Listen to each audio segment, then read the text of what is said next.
The name Cobra, where does it actually come from? After the Second World War, there was a group of artists, poets, painters, who actually got fed up with tradition. And they got inspired by African art and by children's drawings. You know, really uncomplicated, out of their fantasy, without any preconceived plan, whatever. These artists, they came from Copenhagen, Brussels and Amsterdam.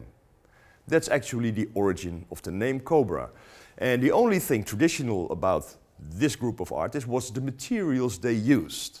They used oil. Acrylic did not yet exist. They used gouache color, just like every other painter before. But the style they painted in, this was something really new that turned upside down the world of art. And this is also what Cobra is. It's oil, it's pure oil. This is the traditional side, but really it's water mixable, so it turns the world of oil color upside down. And since I have this tube in my hand anyway, I think it might be interesting to explain something about the communication on the tube. There are different symbols on the tube concerning special properties of paint. And what is paint? To understand those symbols, we have to understand paint. To make paint, first of all, we need something that gives color to the paint. In general, we call this coloring agents, and coloring agents are dry powders. With dry powders you cannot paint, so you need something else to mix those coloring agents with, and that's the binder of the paint. Can be oil, can be a solution of gum arabic for watercolor, or an acrylic resin dispersion. For the Cobra, it's linseed oil. And first let's get in to the coloring agents. I got several coloring agents here, and this is a dark red one, for example. It's dry powder. And here we got 2 jars of water.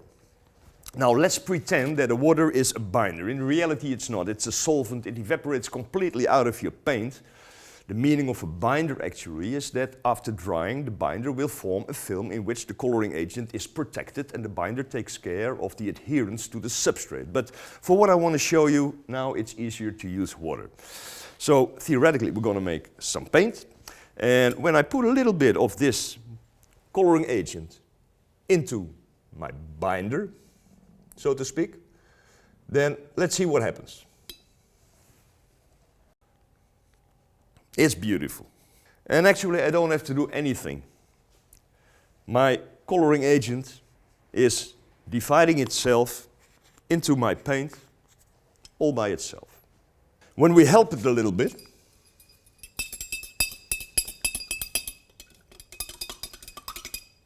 then my paint now is completely red, and the color, the powder I put in, has completely disappeared. Not really, but it has dissolved, like sugar in the tea. If a coloring agent behaves like that, we call it a dye. Now, I got some other coloring agents here, and when I put this in this jar, look what happens. It sinks, sets itself to the bottom of the jar, but it does not dissolve. I got another one here. This one floats. It's a very light one, the other one is heavy, but it does not dissolve. If a coloring agent behaves like this in a binder, we call it a pigment. Now, it would be very easy to use a dye in paint, because you just take some dye, a binder, you stir a couple of times and your paint has a color.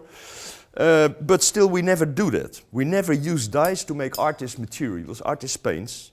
We only use pigments, because there's another difference between the two. And this difference concerns lightfastness, which is really important, of course, if the color remains the same in time, attacked by the light, and especially the UV part of light. Which also has consequences for the production of paint, to have these pigments equally dispersed in the binder. And we're going to explain a little bit more about that, so we understand also quality of paint. Now, the light fastness of colors differs from color to color, actually. And the light fastness of colors is measured in a scientific way. For measuring light fastness, you need a standardized light concentration, and actually it's done under circumstances equal to the light circumstances in the National Gallery in London. You know, a museum where very valuable pieces of art are exposed. If you want to know more about how it's exactly measured, please visit our website, royaltalents.com. There's a chapter, it's technical, and you find a whole lot of information there. So these colors we see here, for example, they have been partly covered up with pieces of black paper, so those parts are not exposed to the light, and the parts that are exposed to the light, in total, they have been exposed for 1 century to museum circumstances.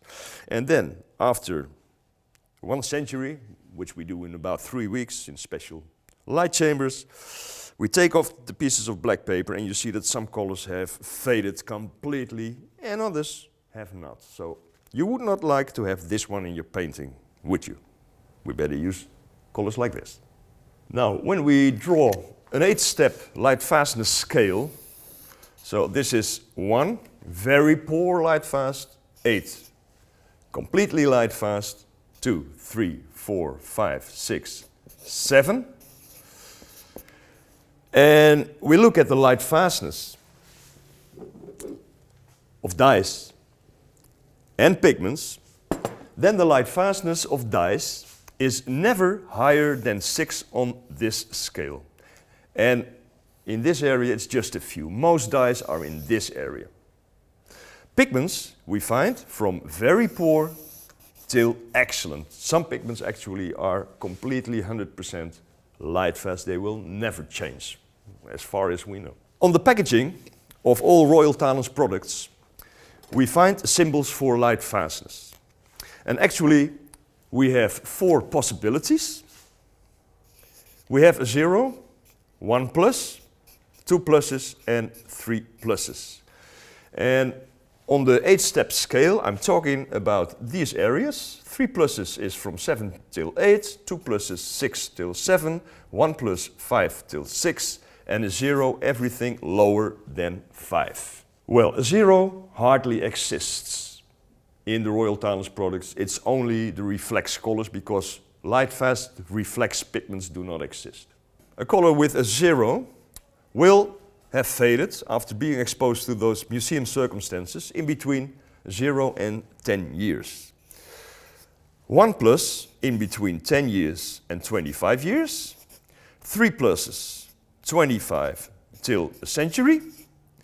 And 3 pluses, they start maybe after a century to show some changes, and they can be eternal light fast, in between 100 and eternity. For the Cobra paints, whether it's artist or study, we only have 3 pluses. This is modern times, man. Rembrandt would really like to have pigments like this. He didn't, we have. Another symbol on the packaging concerns the covering power of the paints. With Royal Talents products, you will find 4 possible symbols for the covering power. There is an open square. There is a square with a diagonal. There is a square, it's half black, half white, and there's one completely black. Now, I often get the question, what's the difference between half empty and half full? But it's not like that. This symbol is for the most transparent pigments. This one is for the most opaque pigments. And what we actually do, I draw a scale again, we apply paint on pieces of paper that are half black, half white. And as you see with, for example, this yellow one, the black and white separation really shows through the paint. With this white one, it doesn't at all. And the paint layer here, the white one and the yellow one, the thickness of the paint layer is exactly the same. So what we do afterwards, with the machine we measure light reflection here and light reflection here. Here there's a huge difference. With that white one, where is it? Oh, a blue one, doesn't matter. You don't see the separation. Light reflection here and light reflection here is exactly the same. So the difference in light reflection we put on this scale, and every outcome in this area we call transparent. Every outcome in this area we call opaque, and the big part in the middle we have divided into semi-transparent and semi-opaque. So these are indications for the painter depending whether you want to paint opaque layers or whether you want to make glazings, for example. Then you need transparent pigments. It's indications because if we measure a color here, it will have this symbol. If we measure a color here, it will have that symbol. But in reality, they're very close. You as a painter will not notice a lot of difference. But then again, you do not paint in layers exactly with 100 microns thickness as it is here. No. You just look and you say it should be a little bit more transparent or a little bit more opaque. You apply the paint thinner or a little bit thicker. So these symbols are just indications. The symbols for lightfastness and covering power, you'll find them next to the color number on top of the tube. Other interesting information we find on the back of the tube, where we find the pigment that is used, the type of pigment used for this color. And the pigment indication on our packaging is indication according to the color index. The color index is a row of books in which every known pigment is fully described, pages on one pigment. Sometimes pigments have names, scientific names that you cannot pronounce. You know, sometimes they're as long as one sentence. So in the color index they use very simple pigment names. It's a system in English and it starts with the P of pigment, and then we have a letter of the color group. So this is the group of whites. Then we have the group of yellows, we have the group of oranges, we have the group of reds, we have the group of violets, the blues, the greens, the browns and the blacks. And then we will find a number. For example, PW4 is zinc white, PW6 is titanium white, PB29 is ultramarine, etc. So why is this interesting? Suppose you have a favorite color you use always, let's say sky blue. Now, what is sky blue? Which sky? In the morning, in the evening? It's a traditional name, but it's also a fantasy name. And you go to the shop and the sky blue of the brand that you're using normally is not there. Sold out. So the guy in the shop says, here man, I got another one from Royal Talens, very good paint, and it's also sky blue.